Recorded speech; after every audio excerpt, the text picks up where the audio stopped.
बिस्मिल्लाहिर्रहमानिर्रहीम। व्यूअर्स, इस लेक्चर में आप डेफिनेट इंटीग्रल की एक बहुत इंपॉर्टेंट प्रॉपर्टी को आप प्रूव करना सीखेंगे जो डेफिनेट इंटीग्रल के बहुत सारे क्वेश्चन को सॉल्व करने में इस्तेमाल होती है।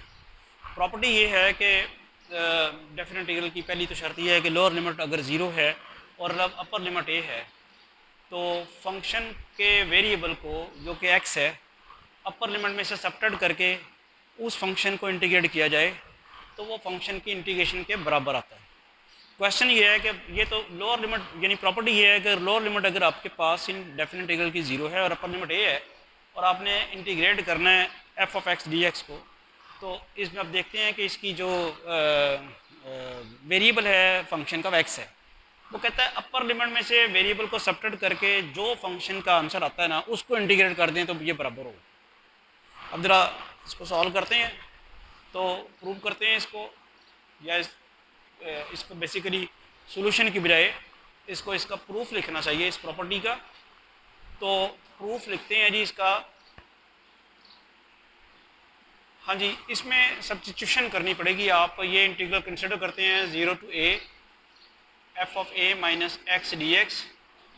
तो इसमें आप एक नया वेरिएबल इंट्रोड्यूस कराएं t is equal to a minus x. इसको देखते हुए t is equal to a minus x अगर आप इंट्रोड्यूस करवाते हैं तो जब आप इसका डिफरेंशियल लेंगे dt और a कांस्टेंट है, इसका डिफरेंशियल 0 और x का डिफरेंशियल dx, तो हमारे पास आ गया dt is equal to minus d x. अब आप का पहले वेरिएबल x था, इंटीग्रेशन आप रिस्पेक्ट x कर रहे थे, इसे सब्स्टिट्यूशन करने के बाद आप इंटीग्रेशन करेंगे रिस्पेक्ट टू t। जब आप रिस्पेक्ट टू t करेंगे तो डेफिनेटली लिमिट्स भी t की होनी चाहिए। इस वक्त लिमिट्स x की हैं। ये जो लिमिट्स हैं, ये जो लोअर लिमिट जिसे हम कहते हैं इंटीग्रल की लोअर लिमिट, ये x की वैल्यू है। ये अपर लिमिट जिसे कहते हैं ये भी x की वैल्यू है। करना ये होता है कि इसको इंटीग्रेशन करने के बाद हमने x की जगह अपर लिमिट और माइनस लोअर लिमिट लगानी होती है, लेकिन चूंकि अब तो इंटीग्रल x का नहीं रहेगा, वो तो t का बन जाएगा, तो वैल्यूज़ भी लिमिट t की होनी चाहिए। इस इक्वेशन जो हमने सब्स्टिट्यूशन की है t is equal A minus x, इसी को हम यूज़ करते हैं t की वैल्यूज़ निकालने के लिए। अब देखें x की वैल्यू जब मैं 0 पुट करूँगा तो t की वैल्यू क्या होगी? t is equal to a when x is equal to 0। मैंने यहाँ पुट किया x इज इक्वल टू 0 तो t ए हो गया, और जब मैं x is equal to a put करता हूँ तो फिर t 0 हो जाता है। तो t is equal to 0 when x is equal to a. ये ज़रा समझ लें क्या किया है। ये सब्स्टिट्यूशन है मेरी, t is equal to a minus x, ये सब्स्टिट्यूशन है। मेरे पास वो जो इंटीग्रल की लिमिट्स हैं x की वैल्यू है, x की वैल्यू 0 में जब पुट करता हूँ t की a आती है, और x की वैल्यू जब a पुट करता हूँ तो t की 0 आती है। तो मेरे पास जो इंटीग्रल है ये वाला, वो फिर क्या बन जाएगा? ये f ऑफ जो a माइनस एक्स है वो तो सीधा सीधा बन गया ना f ऑफ t, और dx की जगह क्या आ गया? dx की जगह यहाँ देखते हैं आप, वो आ जाएगा माइनस डी टी। dx की जगह आ गया माइनस डी टी। x जब 0 था तो t की वैल्यू a, x जब a था तो t की वैल्यू 0। क्वेश्चन समझ आ गया? f of a minus x, a minus x की जगह मैंने t लगाया, dx की जगह माइनस डी टी लगा, और जब x की वैल्यू 0 थी t की वैल्यू a आई, जब x की वैल्यू a थी t की वैल्यू 0 आई। तो इस तरह से ये नेगेटिव साइन अगर हम इंटीग्रल से बाहर ले आए तो ये बनता है a to 0 f of t d t. यहाँ डेफिनेट इंटीग्रल की एक और प्रॉपर्टी लगेगी जिसमें आपको याद होगा कि अगर आपके पास a टू b आप इंटीग्रेशन आप कर रहे हैं तो जो लिमिट्स हैं, ये जो वैल्यू हैं अपर लिमिट और लोअर लिमिट, इनको अगर इंटरचेंज कर दिया जाए यानी b टू a कर दिया जाए तो फिर नेगेटिव साइन बाहर आ जाता है। ये होता है, ये a टू b थी, ये b टू a हुआ तो नेगेटिव साइन बाहर आ गया। तो हम इन लिमिट्स को इंटरचेंज अगर करें तो हमारे पास नेगेटिव साइन पहले से मौजूद है, एक नेगेटिव साइन और आएगा, और लिमिट्स जो लोअर लिमिट है वो अपर बन गई और जो अपर लिमिट है लोअर बन गई, और F of t d T, ये माइनस और ये माइनस प्लस हो गया, आपके पास आ गया 0 to a f of t d T.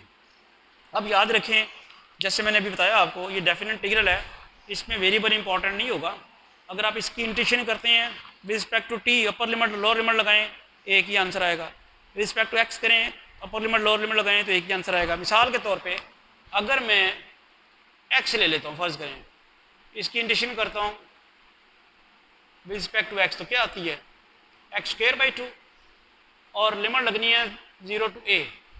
तो पहले अपर लिमिट लगी ए स्क्वायर माइनस लोअर लिमिट 0/2, तो ये बन गया ए स्क्वायर ओवर 2।